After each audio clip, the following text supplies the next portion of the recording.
하나님 말씀 사사기 오늘 20장, 지난 19장에 이어져서 이뤄진 연결된 사건이죠. 19장 얘기 잘 알죠? 레위인이 첩을 얻었는데 그 처갓집에 갔다가 돌아오는 길에 아침 일찍 출발했으면 괜찮았는데 이스라엘은 워낙 멀지 않기 때문에 괜찮아요. 근데 그 만류하는 통에 저녁에 출발함으로 말미암아 이제 외지에서 잠을 자게 됐죠. 베냐민 지파 기브아 동네에서.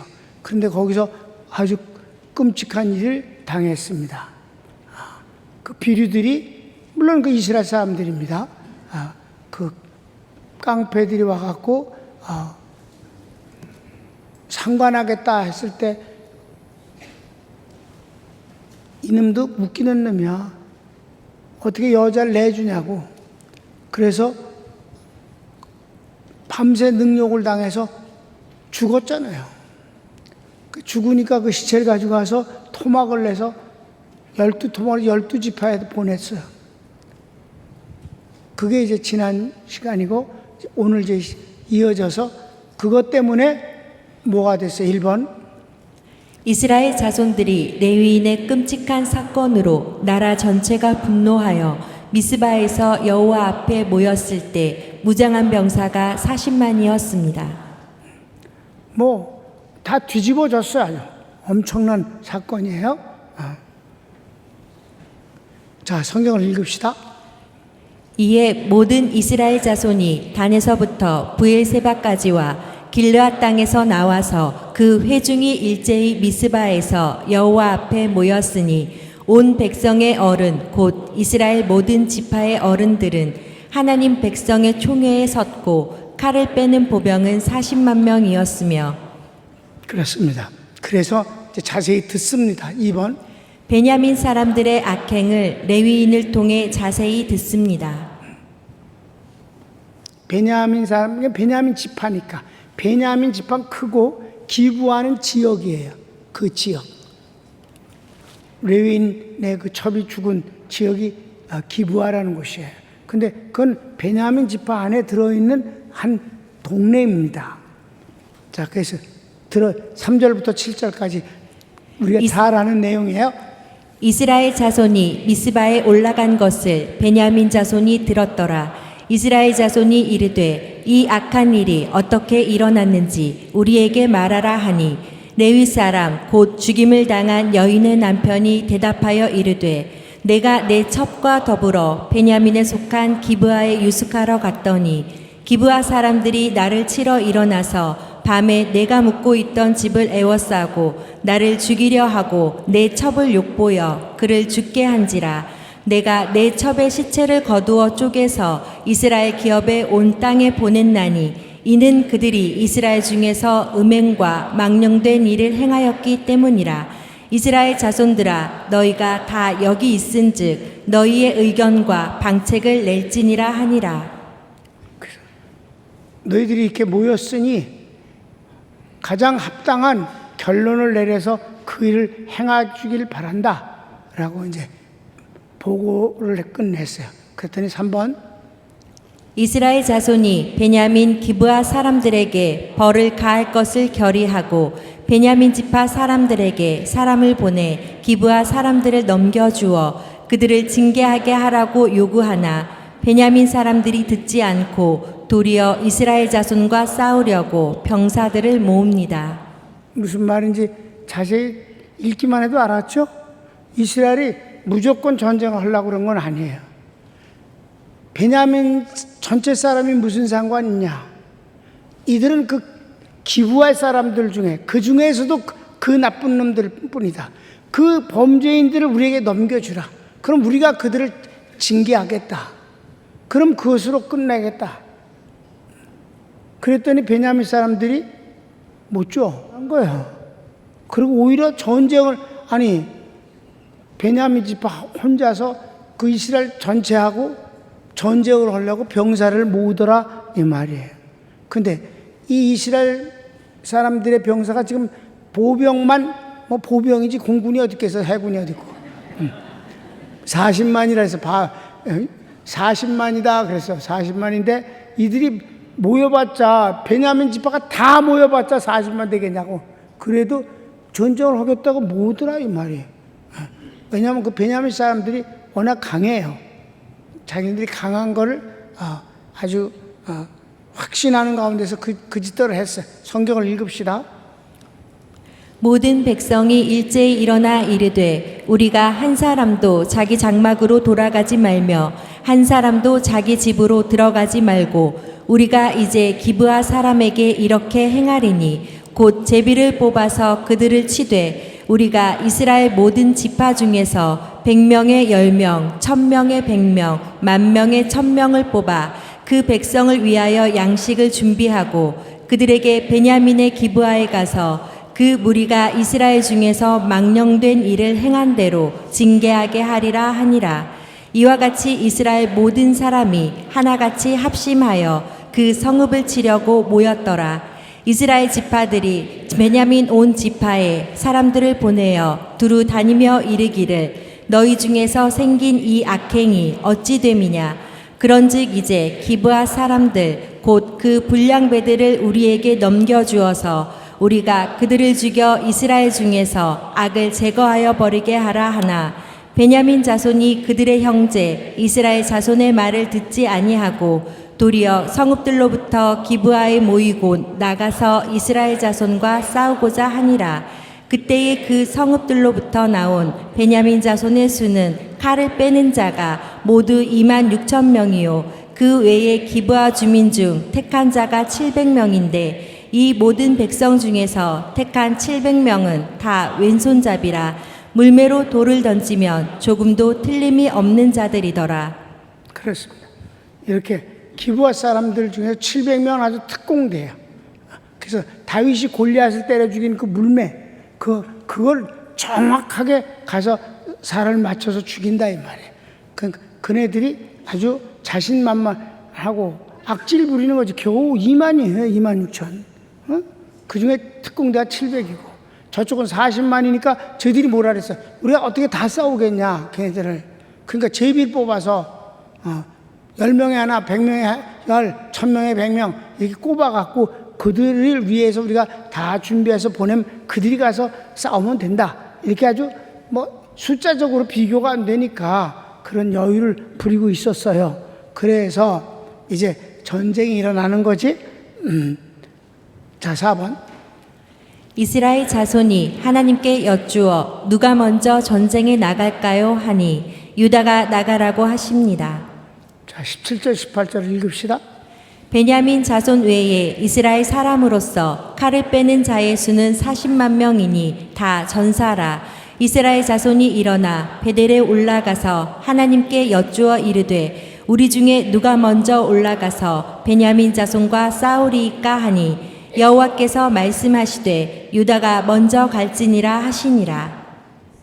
네, 여기서 얼뜻 보면 신앙으로 하나님 앞에 공손히 물은 것 같아도 그렇지 않았어요. 그냥 형식적으로. 왜? 저희들이 얼마나 자신만만해. 10명 중에 하나, 100명 중에 10분의 1만 갖고도 저희들이 이길 수 있다 그러니까 뭐 하나님을 간절히 의지하고 뭐 그런 것이 아예 없는 거지. 그래도 전쟁을 하는 거니까 그래도 하나님 앞에 물어보자. 그리고 물었다 이 말이에요. 하나님이 약속을 주지 않으셨어요. 그래? 네가 그렇게 하고 싶다고? 그럼 뭐 언제든지 제일 앞에가 유다니까 유다 지파 가라. 이렇게 해서 유다 지파가 나갔는데 22,000명이 죽어버렸어. 이스라엘이. 기브아에게 졌다고. 5번 읽고 시작. 전쟁에서 이스라엘 자손이 패했으나 다시 전열을 갖추고 여호와께 물었을 때 그들을 치라 하십니다. 그러나 이번에도 패했습니다. 1차 22,000이 죽고 2차는 18,000이 죽었어요. 완전히 뒤집어졌지 뭐. 이게 무슨 일이냐. 이래서 비로소 하나님을 제대로 찾더라 이 말이지. 여러분, 하나님은 우리가 이용하고 하나님이 우리에게 이용당하는 분이 아니지. 이걸 아주 잘 배워야 돼. 여기서 하나님은 이용당하는 분이 아니에요. 하나님은 축복자이시지, 응답자이시고. 그러니까 처음에 그냥 뭐 대충 그렇게 했어. 그러니까 솔직히 의지하지도 않았어. 왜냐면 쟤네들이 이렇게 자신 있었는데 뭐 10분의 1만 갖고도 능히 이길 수 있다고 생각하는데 주님을 뭐 간절히 의지하겠어? 주실래면 주시고 마실래면 마시고. 그래서 2번이나 패. 성경을 읽읍시다. 이스라엘 자손이 아침에 일어나 기브아를 대하여 진을 치니라. 이스라엘 사람이 나가 베냐민과 싸우려고 전열을 갖추고 기브아에서 그들과 싸우고자 하매 베냐민 자손이 기브아에서 나와서 당일에 이스라엘 사람 22,000명을 땅에 엎드려 뜨렸으나 이스라엘 사람들이 스스로 용기를 내어 첫날 전열을 갖추었던 곳에서 다시 전열을 갖추니라. 이스라엘 자손이 올라가 여호와 앞에서 저물도록 울며 여호와께 여쭈어 이르되 내가 다시 나아가서 내 형제 베냐민 자손과 싸우리이까 하니 여호와께서 말씀하시되 올라가서 치라 하시니라. 그 이튿날에 이스라엘 자손이 베냐민 자손을 치러 나아가매 베냐민도 그 이튿날에 기브아에서 그들을 치러 나와서 다시 이스라엘 자손 18,000명을 땅에 엎드려 뜨렸으니 다 칼을 빼는 자였더라. 이번에는 울면서 기도했어. 운다고 믿음이 아니야. 여러분, 불쌍하다고 하나님이 불쌍한 처지 때문에 은혜를 주시는 거 아니에요?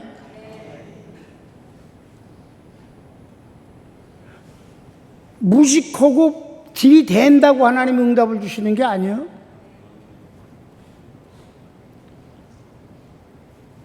하나님은 믿음의 기도를 응답하시는 거예요. 그러니까 이번에 울었어. 그러니까 주님이 올라갈까요? 그러니까 올라가. 그러셨어요. 약속을 주시지 않았어. 그래도 올라갔더니 18,000명 죽었어. 이제 깨달았어, 이것들이. 그래갖고 원래 있었던 그 장소에서 베델로 법궤를 옮겨오고, 법궤가 왔을 땐 제사장이 따라와야 돼. 여기 제사장이 따라왔어요.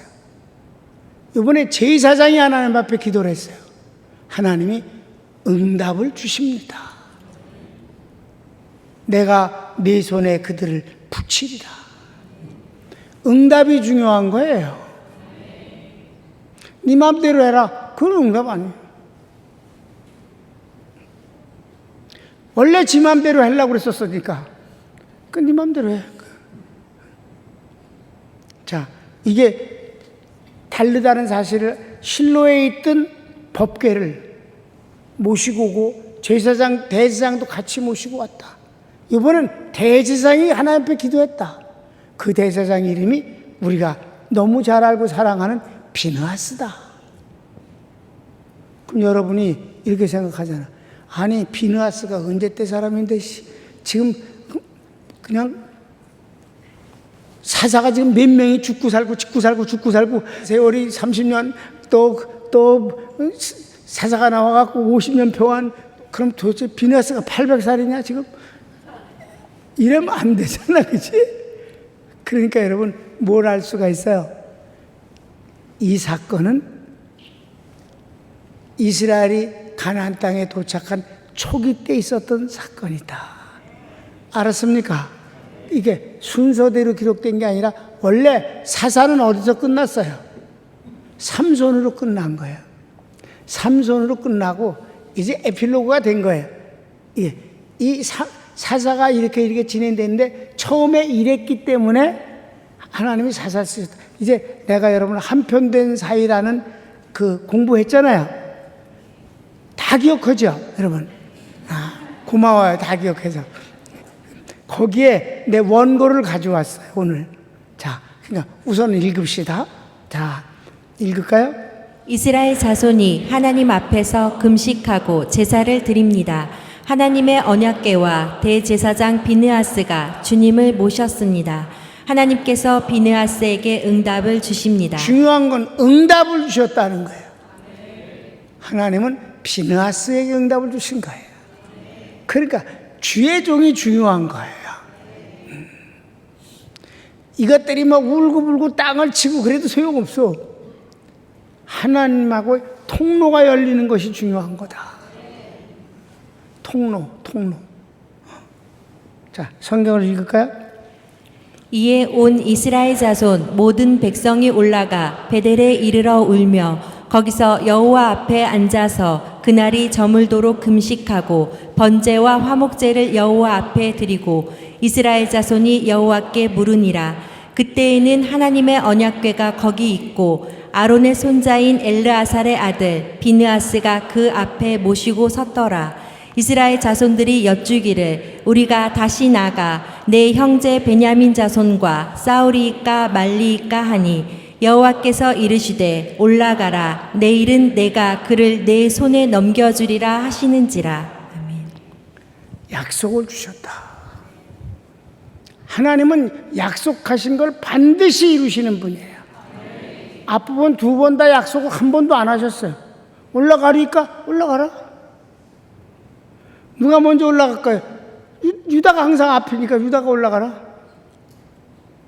저희들이 다 있었던 거예요. 다 이미 저희들끼리 속에. 그리고 자신이 있었어. 그냥 하나님 앞에 형식적으로 했을 뿐이지. 여러분, 하나님은 액세서리가 아니에요. 하나님은 주님이셔. 주인, 왕이시라고. 왕으로 섬기는 자에게 왕이신 그분은 함께 하시는 거야. 그래. 그래서 여기까지만 오늘 공부하고 나머지는 다음 시간에 보겠어요. 왜냐하면 여러분들에게 이 비느하스에 대한 얘기를 해드려야 되기 때문에. 주인공 한편 된 사이에 비느하스라는 주인공이 이제 있는데 그 비느하스의 마지막 부분에 맨 마지막 부분을 내가 여러분에게 캡처해서 보여드리는 거야. 그대로 보면 자 3번 큰 3번 보자. 비느하스는 일생을 변함없이 하나님 편에서 이스라엘 백성을 위한 제사장의 삶을 삽니다. 그러니까 평생을 제사장으로서의 그 삶을 살아요. 여러분 중요한 건 제사장은 선지자도 왕도 아니에요.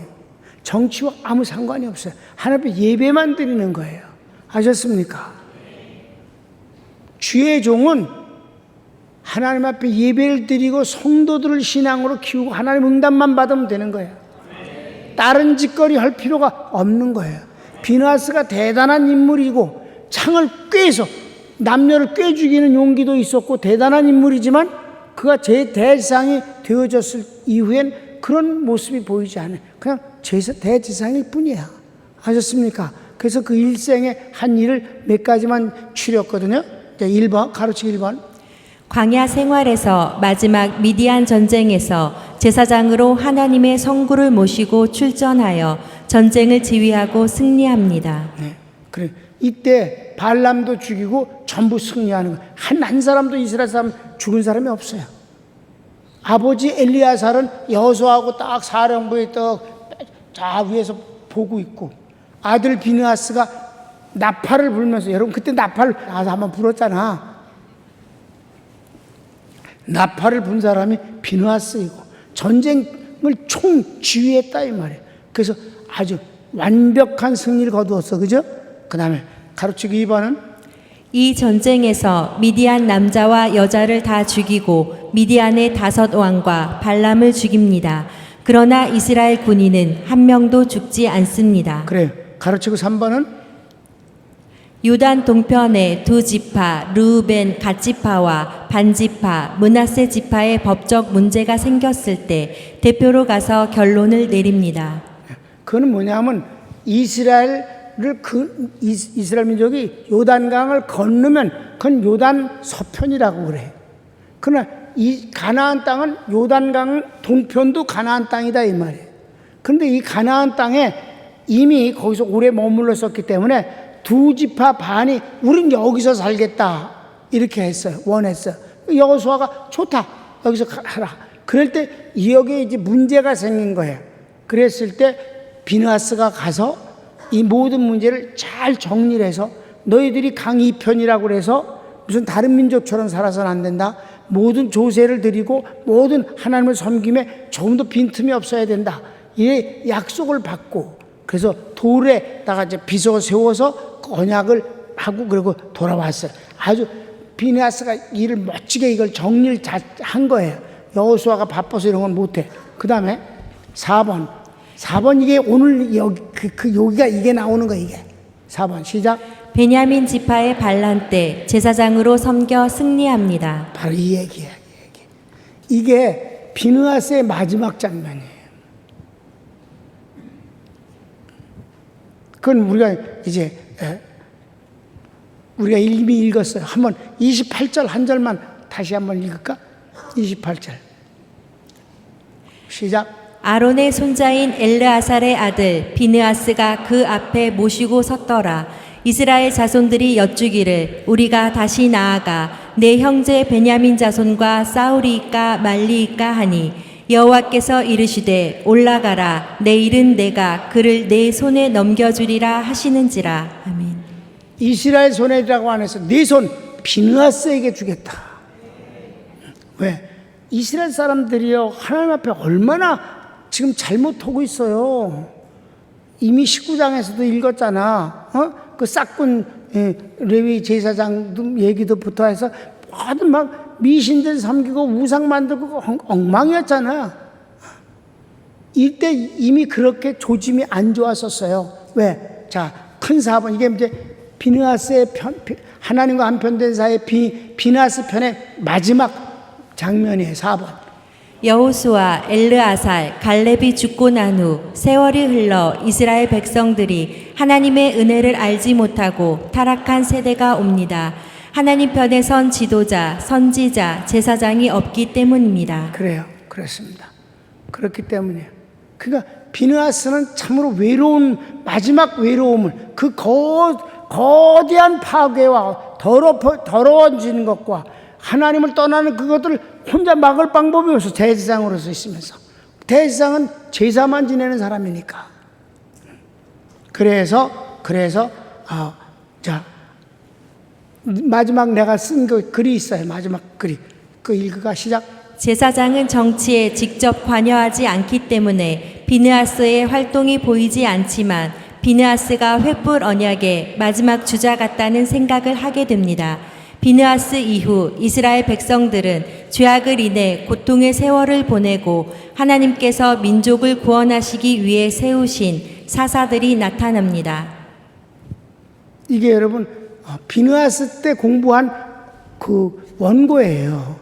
그 하나님과 한편된 사이에 그 원고를 여기 비느하스가 나오는데 성도들이 비느하스가 지금 500년 살았냐 그럴까 봐 이게 초기 때 일을 기록하고 이랬기 때문에 하나님이 사사를 세우기 시작했다 하는 것에 대한 근거를 찾기 위해서 원고를 뒤졌더니 찾아왔더라고.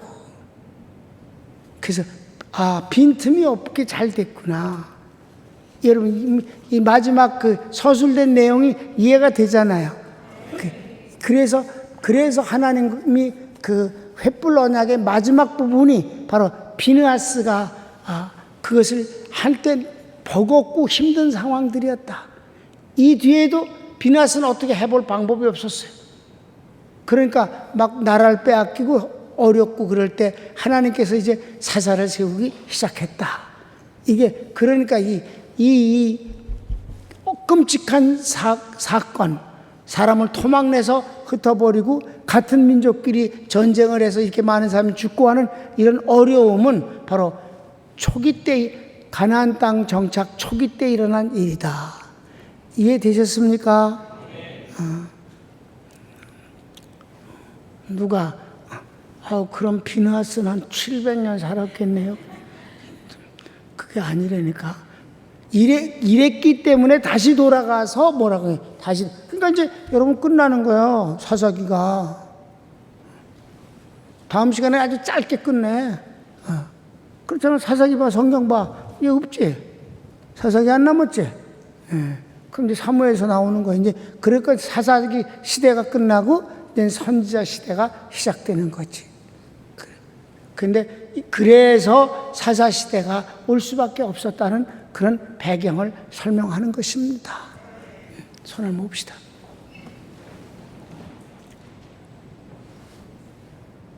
사랑하는 주님,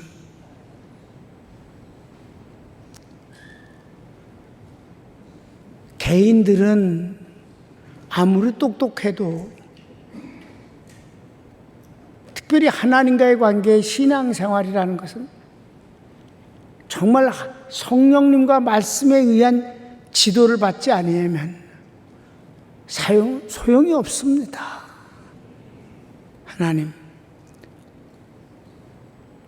하나님의 놀라운 은혜 가운데서 출애굽의 사건이 있었고 40년 광야에서 그토록 배웠고 가나안 땅에 승리함으로 정착을 해서 모든 전쟁에서 이기고 저희들이 다 차지했지만은 하나님의 은혜를 체험한 사람들이 죽고 나고 그 하나님의 은혜를 모르는 사람들이 태어나서 그저 얘기 들은 것 갖고는 안 됐습니다. 본인이 체험하는 것이 중요합니다. 내가 만난 예수님이 중요하고 내가 만난 하나님이 중요합니다. 나를 인도하는 성령님을 체험하는 것이 그게 중요합니다. 그렇게 만나게 하기 위해서는 하나님의 사람이 꼭 필요합니다. 지도자입니다. 모세가 죽고 여호수아가 죽고 갈렙이 죽고 나니까 이젠 지도자가 보이지 않았고 아무리 훌륭해도 대제사장은 성전에 처박혀 있는 수밖에 없는 것입니다. 그래도 그 어지러운 때에 비느하스가 이 동족상전의 끔찍스러운 것을 정리하고 다시 저희들로 하여금 새로운 삶을 살 수 있게 만들어준 것이 비느하스입니다. 주님, 대한민국을 하나님 지켜주시고 하나님이 친히 인도해 주소서. 왜냐하면 하나님이 세우신 나라이기 때문이며 하나님이 성령으로 역사하고 말씀을 통해서 선교사들을 통해 신학교를 세우고 선교사들을 통해서 이 민족을 변화시켰습니다. 주님, 우리 민족은 정말 선교사들의 덕을 많이 본 민족입니다.